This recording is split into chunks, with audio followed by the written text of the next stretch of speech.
এখন আমরা দেখব অনিয়তাকার কঠিন পদার্থ বা অ্যামরফাস সলিড। তো অনিয়তাকার পদার্থ বা অ্যামরফাস সলিড নাম শুনে বোঝা যাচ্ছে কোনো নিয়ত আকার যার নেই সে অনিয়তাকার পদার্থ, মানে কঠিন পদার্থের অণু পরমাণুগুলোর বিন্যাসের মধ্যে কোনো নির্দিষ্ট বিন্যাস নেই। এই পদার্থগুলোর কোনো নির্দিষ্ট বিন্যাস নেই, মানে এই পদার্থগুলোর কোনায় অণুগুলো, কর্নারেও কিন্তু অণুগুলোর কোনো নির্দিষ্ট বিন্যাস থাকবে না, একটা এখানে তো একটা এখানে, এইভাবে থাকবে। সেজন্য দেখতেও অনেকটা অনির্দিষ্ট টাইপের হয়। সে এমনি অন্যান্য কেলাসাকার কঠিন পদার্থগুলোর টুকরো এরকমই দেখতে হয়, কিন্তু ওদের মধ্যে একটা বিন্যাস থাকে, ভেতরে ভেতরে বিন্যাস থাকে, সেটা আলাদা ব্যাপার। কিন্তু এদের অভ্যন্তরীণ ইউনিট যেটা, সেখানেও মানে কোনো নির্দিষ্ট বিন্যাস নেই, একদম অনিয়তাকার। সেজন্য এদের কোনো নির্দিষ্ট জ্যামিতিক আকার আকৃতি থাকে না, কোনো নির্দিষ্ট আকার কিন্তু নেই।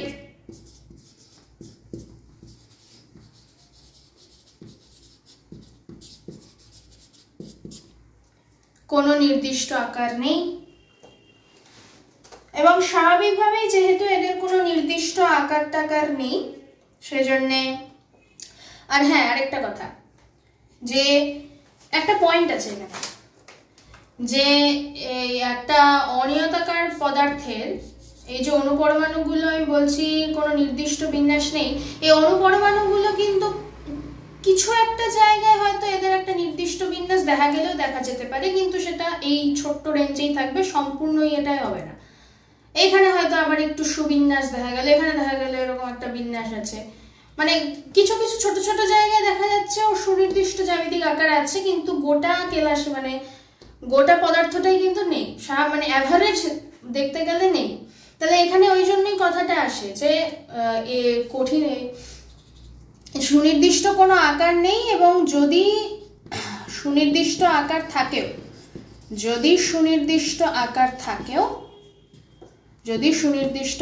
থাকে তা খুবই শর্ট রেঞ্জে বা স্বল্প দূরত্বে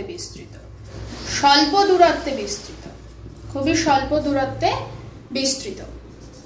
এই জন্যই এখানে আমরা আমরা জানি যখন কেলাসাকার কঠিন পদার্থের জ্যামিতিক আকার থাকে, নির্দিষ্ট জ্যামিতিক আকার থাকে, তাও কেন আমরা বলছি যে বহুদূর পর্যন্ত বিস্তৃত, বলার কি দরকার? আমরা তো জানি কেলাসাকার কঠিন পদার্থের জ্যামিতিক আকার থাকে, তাও জ্যামিতিক বিন্যাস বহুদূর বিস্তৃত, বলার কি দরকার? এই কারণে বলার দরকার। কেন? কারণ অনিয়তাকার পদার্থেও মাঝে মাঝে সুষম বিন্যাস বা শৃঙ্খল দেখা যায়, আবার কেলাসাকার পদার্থেও আমরা জানি সুষম বিন্যাস দেখা যায়। আরে দুটোতেই দেখা যাচ্ছে, তাহলে কেলাসাকার অনিয়তাকার ডিফারেন্সের কি দরকার? ওই জন্যই ওদের দুজনের মধ্যে কম্প্যারিজন করার জন্য আমরা এই বিস্তৃত কথাটা বলে দিই যে হ্যাঁ, অনিয়তাকারেও মানছি মাঝে মাঝে কেলাসাকার একটু মানে সুশৃঙ্খল বিন্যাস দেখা যায়, কিন্তু তা খুব স্বল্প দূর অব্দি বিস্তৃত, বেশি দূর না। কিন্তু কেলাসাকার কঠিন পদার্থে একবার যদি কোনো বিন্যাস দেখা যায়, সেটা গোটাটাতেই দেখা যাবে, সেটা বহুদূর পর্যন্ত বিস্তৃত। এই অনিয়তাকার কেলাসাকারের এই কম্প্যারিজনটা বোঝানোর জন্যই আমরা এই বহুদূর বা রেঞ্জের ব্যাপারটা বলি। দ্বিতীয় পয়েন্ট কি, যে অনিয়তাকার পদার্থের কোনো নির্দিষ্ট গলনাঙ্ক থাকে না। স্বাভাবিকভাবে এদের কোনো নির্দিষ্ট গলনাঙ্ক নেই, গলনাঙ্ক লিন তাপ নেই, থাকার কথাও না, কোনো নির্দিষ্ট বিন্যাসই নেই। কোথাও একটু শৃঙ্খল আছে তো কোথাও একেবারে বিশৃঙ্খল। তো শৃঙ্খলটা একটা টেম্পারেচারে গললো, ধরলাম 10 ডিগ্রি সেলসিয়াসে গললো, আবার যেরকম একটা অদ্ভুত বিন্যাসে চলে আসলো, এখানে আবার আরেকটু তাপ লাগবে, 20 ডিগ্রি সেলসিয়াসে গললো, আবার এইটুকু পার্টেও 15 ডিগ্রিতে গলে গেল, মানে কোনো নির্দিষ্ট ইয়ে নেই। তার মানে এর থেকে আমরা কি বুঝতে পারি, এদের গলনের সময় এরকম টেম্পারেচারও কিন্তু স্থির থাকে না, টেম্পারেচার ভ্যারি করতে থাকে। তাই এদের গলনাঙ্কও ফিক্সড নেই, লিন তাপও ফিক্সড নেই, এবং গলনের সময় টেম্পারেচারও আপ ডাউন করবে, মানে কোনো ভ্যারি করতে পারে। আচ্ছা, গলনাঙ্ক স্থির নয়, লিন তাপও স্থির নয়। আর আরেকটা কথা আমি আগে বলেছি যে এরা সমসারক প্রকৃতির হয়, এরা কেলাসাকার কঠিন পদার্থের মতো অসমসারক হয় না। কেন হয় না? কারণ এদের যেহেতু কোনো নির্দিষ্ট বিন্যাস নেই, ফলে যেদিক থেকেই করি না কেন মোটামুটি একটা অ্যাভারেজ দেখতে গেলে দুদিকেই সেম চলে আসে, এদিকেও করতে গেলে একটা অ্যাভারেজ সেম চলে আসে, এদিকে দেখতে গেলে অ্যাভারেজ কম বেশি সেম চলে আসে আর কি। যেহেতু এমনভাবে ওরা বিন্যস্ত, কোনো নির্দিষ্ট ইয়ে নেই, ফলে আমি যদি গড় দেখি তো মোটামুটি সেম চলে আসে। কারণ কেলাসাকার কঠিন পদার্থে যেমন একদম স্ট্রিক্ট ছিল, একদম স্ট্রিক্ট বিন্যাস হতে হবে, এখানে বড় এখানে ছোট, এখানে বড় এখানে ছোট, কোনো পজিশন চেঞ্জ করা যাবে না, একদম স্ট্রিক্ট যেহেতু ছিল, ফলে প্রত্যেকটা অভিমুখের দুই পাশে কিরকম বিন্যাস সেটা খুব স্পষ্টভাবে বোঝা যাচ্ছিল। এর দিকে একরকম হচ্ছিল, এর দিকে একরকম হচ্ছিল। কিন্তু অনিয়তাকার পদার্থের ক্ষেত্রে বিন্যাসটা এত ডিসরাপ্টেড, এত এমনভাবে বিস্তৃত, এরা ছাড়া বেড়া বলতে গেলে, কিন্তু সেজন্যে প্রত্যেকটা অভিমুখের আশেপাশে ঠিক কিরকম আছে মানে ওটা অত স্পষ্টভাবে বোঝা যায় না। তো অ্যাভারেজলি আমরা ওটা ধরে নিই যে মোটামুটি একই আছে, প্রায় সেমই থাকে। সুতরাং প্রত্যেকটা অভিমুখে প্রায় কাছাকাছি একই ভ্যালুই আমরা পাই। সেজন্য আমরা ধরে নিই যে অনিয়তাকার পদার্থগুলোর যে ভৌত ধর্ম আমরা যদি বিভিন্ন অভিমুখে পরিমাপ করি তো প্রায় একই ভ্যালুই পাবো। আর যারা বিভিন্ন অভিমুখে পরিমাপ করলে ভৌত ধর্মের একই ভ্যালু দিবে, একই মান দেবে, তারা অবশ্যই সমসারক বা আইসোট্রপিক পদার্থ। অনিয়তাকার পদার্থ সমসারক হয় বা আইসোট্রপিক হয়। এই কটা বৈশিষ্ট্য আমরা দেখলাম। আরেকটা অনিয়তাকার পদার্থের ইম্পর্টেন্ট বৈশিষ্ট্য আছে, সেটা হচ্ছে অনিয়তাকার পদার্থকে অতি শীতলীকৃত সান্দ্র তরল বলা হয়। অতি শীতলীকৃত সান্দ্র তরল, সুপার কুলড সান্দ্র মানে ভিসকাস, তরল মানে ফ্লুইডস। কেন হঠাৎ করে একটা কঠিন ফ্লুইড বলতে যাচ্ছি, কিসের জন্য? এর কারণ হচ্ছে তরল পদার্থের কি হয়, তরল পদার্থ প্রবাহিত হয় আমরা জানি। আমরা যদি একটা এরকম তরল আছে সেটাকে যদি এরকম ঠেলে দিই ও এরকম পড়তে থাকবে, তার মানে কি তরল প্রবাহিত হতে পারে, তরলের প্রবাহ ধর্ম আছে। অনিয়তাকার পদার্থে এরকম প্রবাহ ধর্ম দেখা যায়, সেজন্য অনিয়তাকার পদার্থকে একটু তরল নাম বলি আমরা মাঝে মাঝে। এবার এই প্রবাহিত হওয়ার ধর্মটাকে অনেকটা সান্দ্রতার সাথে আমরা তুলনা করি। সান্দ্রতার কথা কেন আসছে ভিসকোসিটির কথা? কারণ যার সান্দ্রতা বেশি সে খুব ধীরে পড়বে, যেমন আঠা, আর যার সান্দ্রতা কম সে খুব ফাস্ট ফ্লো হবে, যেমন খুব স্পিরিট টাইপের লিকুইড যেগুলো, জল এরকম। তো সান্দ্রের কথা বলছি কারণ খুব সান্দ্র। হাজার হোক জিনিসটা তো খুব হার্ড, একটা অনিয়তাকার কঠিন পদার্থ, হাজার একটা কঠিন পদার্থ যতই প্রবাহিত হোক না কেন খুব হার্ড, যদি প্রবাহিত হতেই হয় তো খুব হার্ডলি প্রবাহিত হবে, অত সহজে হবে না, আস্তে আস্তে প্রবাহিত হবে। আমরা বলছি যে জিনিসটা খুব সান্দ্র, তাই সান্দ্র তরল। এবার যেহেতু জিনিসটা কঠিন, আর তরল আমরা জানি এরকম লিকুইড হয়, আর আমরা জানি তরলকে শীতলীকৃত করলে বা তাপ শুষে নিলে, শীতল করলে বা ঠান্ডা করলে আমরা কঠিন পদার্থ পাই। তাই আমরা ধরে নিচ্ছি তরলটা যেন শীতলীকৃত, মানে অতি শীতলীকৃত।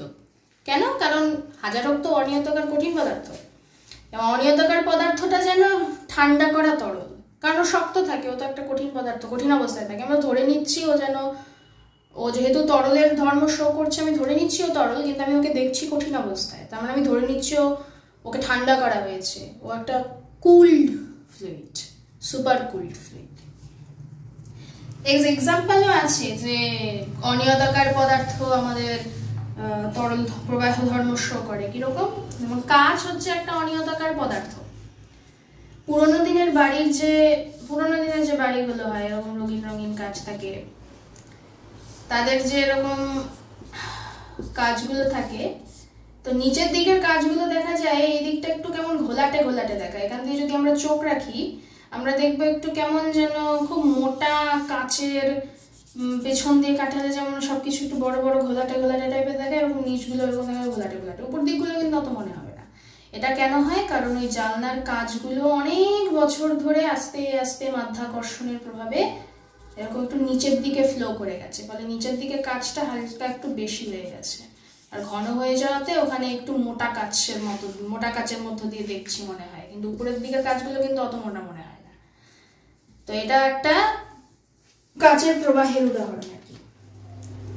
অনিয়তাকার কঠিন পদার্থের কয়েকটি উদাহরণ হলো কাঁচ, প্লাস্টিক, রবার এবং মোম। এগুলি হলো কয়েকটি সাধারণ অনিয়তাকার কঠিন পদার্থের উদাহরণ। তাহলে এত দূর আসার পরে আমরা এখন কেলাসাকার কঠিন পদার্থ আর অনিয়তাকার কঠিন পদার্থের মধ্যে পার্থক্য লিখতে পারি। যে আমাদের কেলাসাকার কঠিন পদার্থ আর অনিয়তাকার কঠিন পদার্থ আছে, তাহলে আমরা কি বলতে পারি? যদি পার্থক্য লিখতে দেওয়া হয় তাহলে আমরা প্রথমত বলবো গলনাঙ্ক। গলনাঙ্ক লিনতাপ। কেলাসাকার কঠিন পদার্থের গলনাঙ্ক লিনতাপ নির্দিষ্ট হয়, আর অনিয়তাকার কঠিন পদার্থের কি হয়? কোনো নির্দিষ্ট গলনাঙ্ক থাকে না, তার মানে নির্দিষ্ট নয়। দ্বিতীয় পার্থক্য কি হতে পারে? যে এদের যে গঠনটা, আমরা কি জানি কেলাসাকার কঠিন পদার্থের কি হয়? গঠনটা খুব সুষম হয় বা সুশৃঙ্খল হয়, বলতে গেলে সুশৃঙ্খল হয় এবং বহুদূর বিস্তৃত হয়। বহুদূর বিস্তৃত হয়। আর অনিয়তাকার কঠিন পদার্থের কোনো সুশৃঙ্খল বিন্যাস থাকে না, সুশৃঙ্খল নয়, র্যান্ডম বিন্যাস থাকে, কোনো নির্দিষ্ট বিন্যাস থাকে না, কোনো নির্দিষ্ট জ্যামিতিক বিন্যাস থাকে না, সুশৃঙ্খল নয় ও স্বল্প দূর পর্যন্ত বিস্তৃত। স্বল্প দূর বিস্তৃত। 3 নম্বর পার্থক্য কি হতে পারে? হ্যাঁ, আরেকটা আছে যে সমসারক না অসমসারক। যে কেলাসাকার কঠিন পদার্থ কি হয় এটা আমরা জানি কি হয়? কেলাসাকার কঠিন পদার্থ অসমসারক প্রকৃতির হয়। অ্যানাইসোট্রপিক, মানে বিভিন্ন দিকে ভৌত ধর্মের পরিমাপগুলো বিভিন্ন আসবে। আর অনিয়তাকার কঠিন পদার্থ কিরকম হয়? সমসারক প্রকৃতির।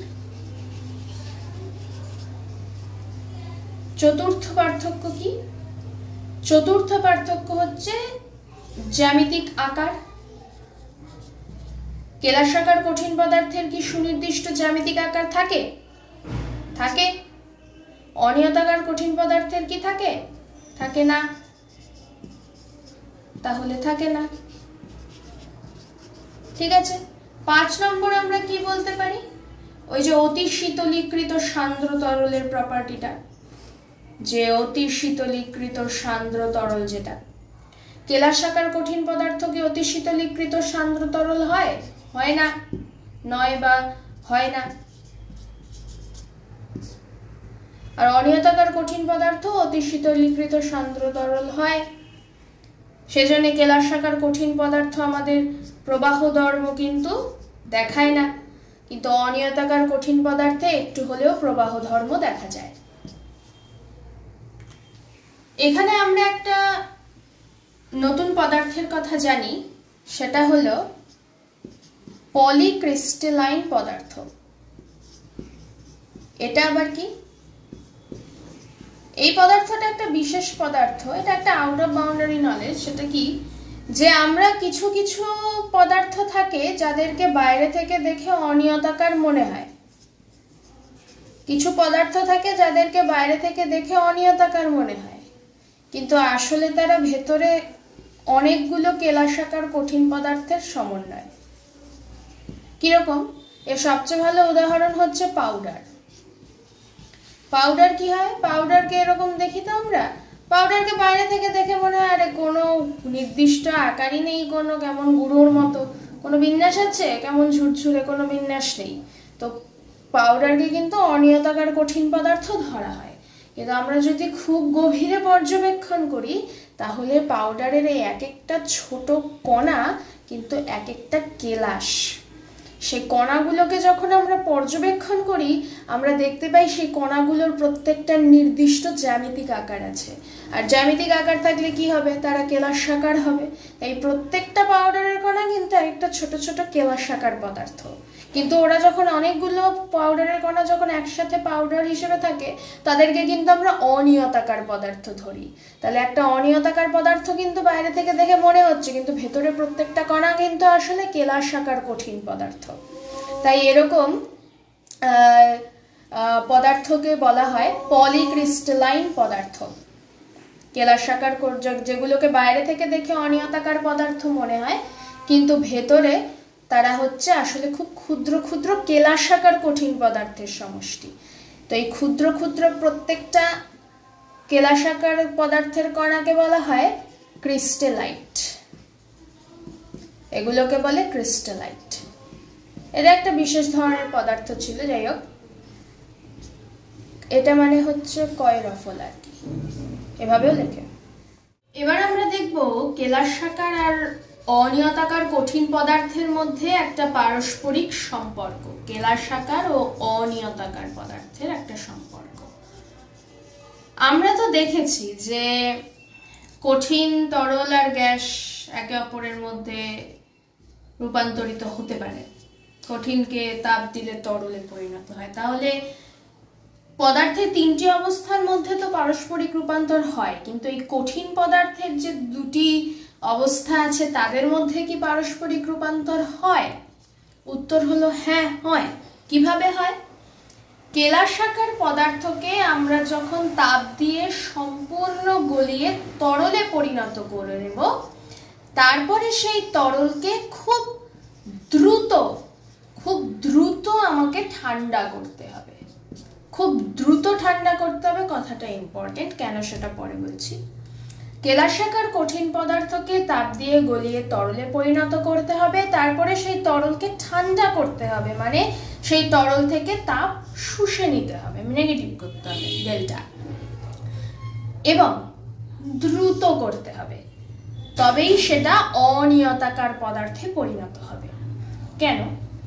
কেলাসাকার কঠিন পদার্থে কি থাকে আমরা জানি, এরকম অণুপরমাণু একদম সুনির্দিষ্ট স্ট্রাকচারেই থাকবে, একদম নির্দিষ্ট স্ট্রাকচার থাকে, তাই তো? এবার কেলাসাকার কঠিন পদার্থকে আমি যখন তাপ দিয়ে গলিয়ে দিচ্ছি তখন ওর স্ট্রাকচারটা তো নষ্ট হয়ে গেল, ছড়িয়ে গেল, তাই তো? হ্যাঁ, এবার যদি আমি ওকে নর্মালি ঠান্ডা করি, দ্রুত করছি না, নর্মালি ঠান্ডা করি, তাহলে আস্তে আস্তে সময়ের সঙ্গে সঙ্গে উইথ টাইম, সময়ের সঙ্গে সঙ্গেও কি করবে, আস্তে আস্তে এই ছড়িয়ে যাওয়া পরমাণুগুলোকে একটা একটা করে আবার এই তরলে এখানে এরকম ছড়িয়ে ছিটিয়ে আছে, এবং আস্তে আস্তে আবার একে অপরকে এক একটার পজিশনে রেখে এরকম একটা একটা করে আবার ঠিকঠাক পজিশনে রেখে আস্তে আস্তে টাইম নিয়ে আবার যেই স্ট্রাকচার থেকে গলিত হয়ে তরল হয়েছিল আবার সেই স্ট্রাকচারেই ফিরে যাবে। মানে কেলাসাকারকে গলিয়ে আমি যদি আস্তে আস্তে ঠান্ডা করি আমি আবার কেলাসাকার পাবো।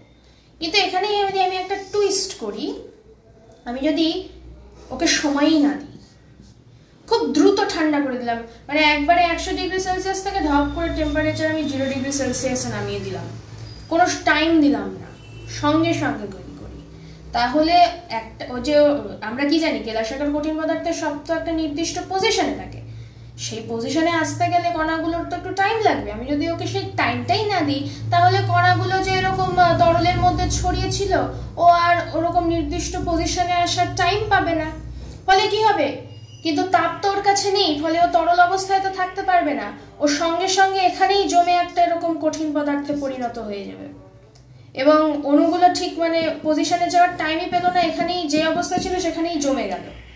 তাহলে কি হলো, এই যে এইভাবে ও জমলো, তাতে তো এই কণাগুলোর কোনো নির্দিষ্ট আকার তৈরি হতে পারলো না, নির্দিষ্ট যে বিন্যাসটায় ও ছিল সেটাতে আর যেতে পারলো না, ফলে এখানে একটা অনির্দিষ্ট বিন্যাস তৈরি হলো। আর যখনই কিন্তু এটা কঠিন পদার্থও হলো, কারণ তাপ নেই, সঙ্গে সঙ্গে জমে গেছে। তাহলে কোনো কঠিন পদার্থে যখন কোনো নির্দিষ্ট বিন্যাস থাকে না কণাগুলোর মধ্যে, তখন সেটা কি হয়, অনিয়তাকার পদার্থ হয়। তাহলে একটা কেলাসাকার পদার্থ থেকে আমি অনিয়তাকার পদার্থ পেলাম কিনা, তাহলে একটা কেলাসাকার কঠিন পদার্থকে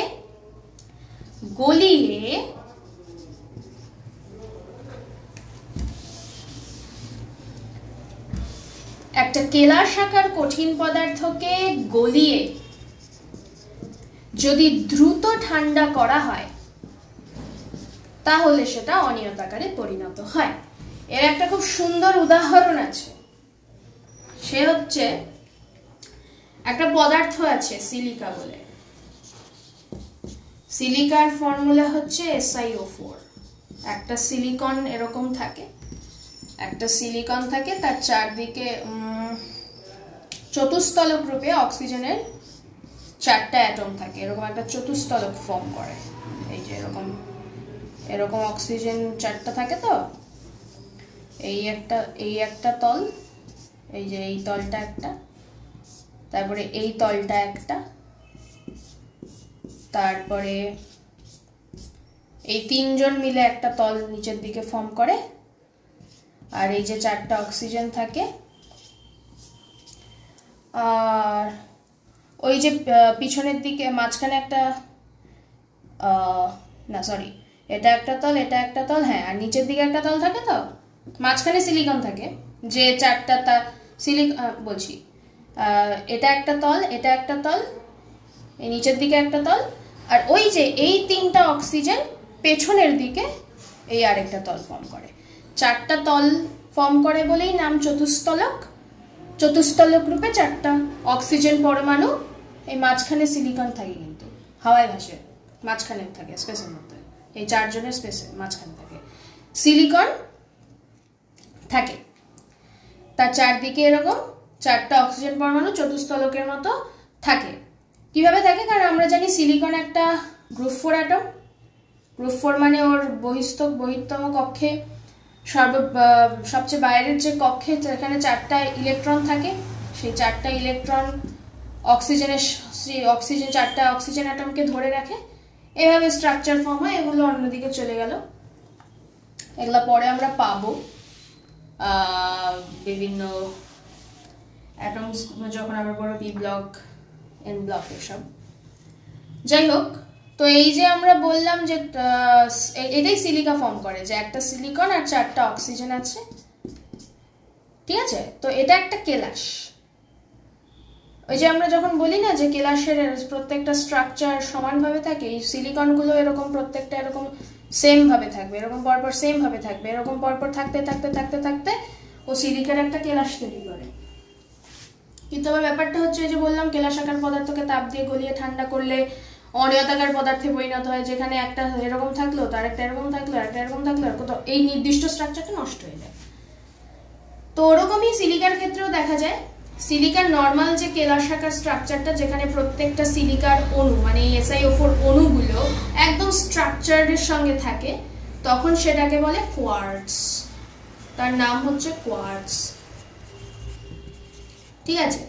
আর এটাকেই যদি আমি দ্রুত গলিয়ে ঠান্ডা করে দিই, তখন সেটা যে অনিয়তাকার স্ট্রাকচারে পরিণত হয়, যেখানে সিলিকার এই স্ট্রাকচার, মানে ধরলাম এটা অক্সিজেন অক্সিজেন, তো এরকম সুন্দর ছিল কোয়ার্টজের মধ্যে এরকম সুন্দর ছিল, কিন্তু সব একদম স্ট্রাকচার, মানে এটা যদি একটা কোয়ার্টজের ব্লক হয়, এরকম সুন্দর ছিল, নিজেদের মধ্যে জ্যামিতিক স্ট্রাকচার করেছিল। কিন্তু যেই গলিয়ে দ্রুত ঠান্ডা করে দিলাম, কেমন একটা হয়ে গেল, এখানে একটা, এখানে একটা, এইভাবে একটা, এইভাবে একটা, গোটা জ্যামিতিক বিন্যাসটাই নষ্ট হয়ে গেল। তা যখন যে পদার্থটা তৈরি হয়, সেটা আমাদের সবার পরিচিত কাঁচ। তার মানে আমরা কি বলছি, যে কোয়ার্টজ আর কাঁচ কিন্তু একই সিলিকারই দুটো ভিন্ন ভিন্ন রূপ, আর কিছু না। যেমন জলের একটা কঠিন রূপ, যেমন বরফ আর জল, আবার বাষ্প, সবাই কিন্তু একই সেই H2O, ঠিক তেমনই সিলিকারই দুটো রূপ, কোয়ার্টজ কাঁচ, দুজনেই ওই SiO4, আর কিছু না, ঠিক আছে?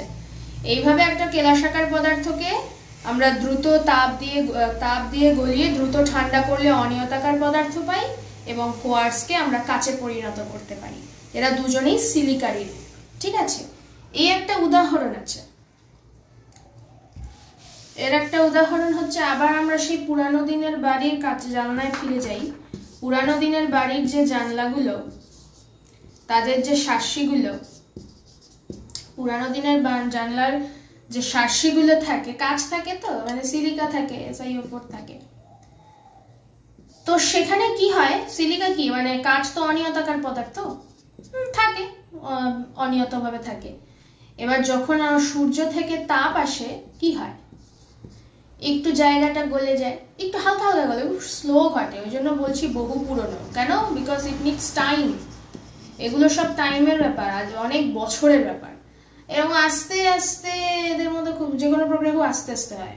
একটু হয়তো গলে গেল এবং সেটা আমি ধরে নিলাম, আবার সূর্য যখন ডুবে গেল, এরকম দিনের পর দিন সূর্য উঠছে ডুবছে, উঠছে ডুবছে, তাতে কি হয়, যখন ওঠে তখন হালকা একটু গলে, আবার যখন আস্তে আস্তে ডোবে তখন আবার রাতের দিকে একটু ঠান্ডা হয়ে যায়, এরকম তাহলে কি হয়, তাহলে একটু জায়গাটা গলে গেল, আবার একটু ঠান্ডা হলো, আবার জায়গাটা একটু গলে গেল, আবার ঠান্ডা হলো। যেহেতু প্রসেসটা আস্তে আস্তে হয়, তাই এখানে আমি ওই যে কি বললাম কেলাসাকার, তখন আবার অনিয়তাকার পদার্থ একটু কেলাসাকারও হতে পারে আর কি। ওই যে বললাম কেলাসাকার কঠিন পদার্থকে যদি আস্তে আস্তে ঠান্ডা করি কেলাসাকার হয়। ওরকমই একটা পদার্থ আমার কাছে ধরলাম অনিয়তভাবে ছিল, ও একটু গলে একটু ডিসরাপ্টেড হয়ে গেল, এরকম আবার ছড়িয়ে ছিটিয়ে গেল।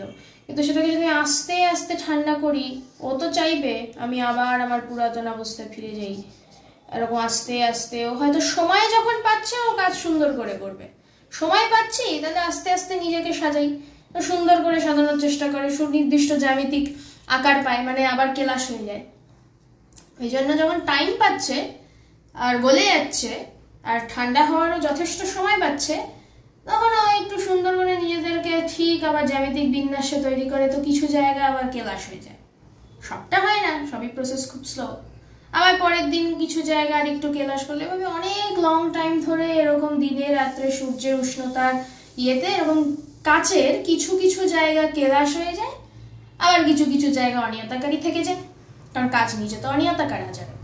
তো এরকম কেলাস অনিয়ত এরকম ইন্টারনাল স্ট্রাকচারে কোথাও কেলাসিত টাইপের, কোথাও আবার অনিয়তাকার টাইপের, এসবের জন্য পুরোনো দিনের জানলার যে শাসিগুলো একটু কেমন ঘোলাটে টাইপের হয়। কোনো মানে নির্দিষ্টতা নেই না, কোথাও কেলাস কোথাও কোনো স্ট্রাকচারের কোনো ইয়ে নেই, ছিরি নেই।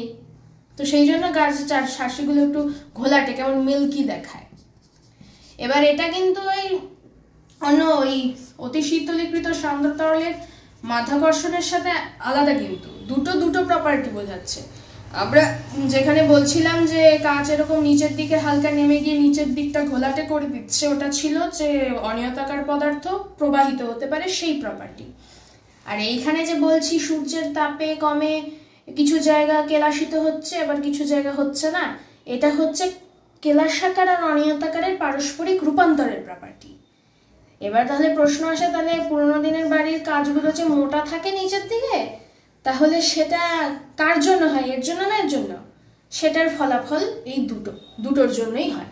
এই দুটোরই কম বেশি প্রভাবে ওই জিনিসটা আমরা দেখতে পাই। আমরা যখন পুরোনো দিনের কাছে ওরকম একটু মোটা মোটা দেখতে পাই, তার পেছনে এই কারণটাও আছে, এই কারণটাই আছে, দুটোর মিক্সড ফলাফল আমরা এটার মধ্যে দেখতে পাই। এই হচ্ছে গল্প, আর কিছু না। এই নিয়ে আমরা কেলাসাকার কঠিন পদার্থ আর অনিয়তাকার পদার্থ সম্পর্কে সবকিছু জেনে নিলাম। এবার আমরা কেলাসাকার কঠিন আর অনিয়তাকার পদার্থের সমস্ত কোয়েশ্চেন সলভ করব। যা আমরা পড়লাম তার থেকে যা যা কোয়েশ্চেন এসেছে বিভিন্ন প্রশ্নপত্রে এবং যা আসতে পারে সেগুলো ডিসকাস করে আমরা পরবর্তী অধ্যায়ে যাব কেলাসাকার কঠিন পদার্থের শ্রেণীবিভাগ।